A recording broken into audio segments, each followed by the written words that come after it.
It had been raining hard for weeks. Toby was feeling miserable. Everywhere was wet, wet, wet. His branch line runs through a village. The water in the river had risen with the rain. Only the Great Wall, known as a dam, was stopping the water from overflowing.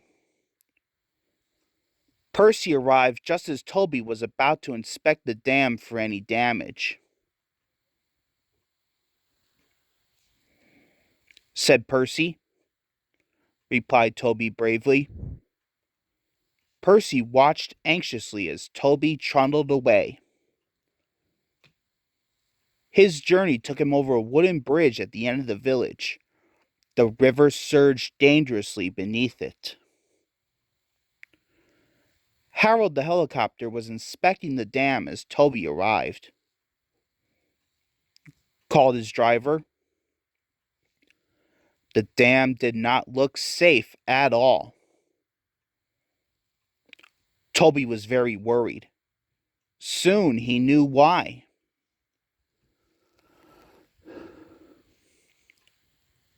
Toby shunted back as fast as his wheels would let him. Percy was waiting anxiously for Toby by the bridge. The river had risen so high that the bridge was in danger of collapsing.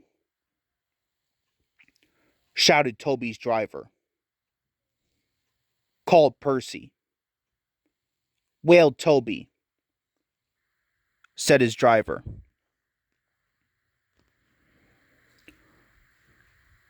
Toby was halfway across the bridge when disaster struck. Called Toby.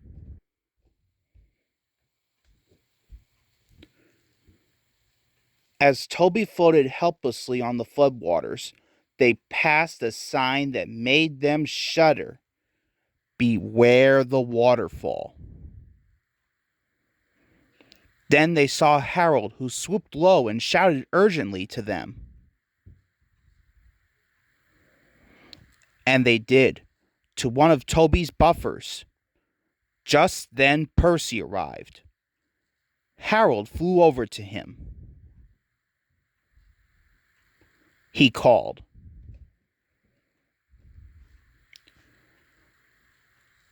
Toby was safe at last. When the floods were over and the dam mended, the villagers had a big party for Toby, hosted by Sir Topham Hatt. Percy rather hoped he'd never have to.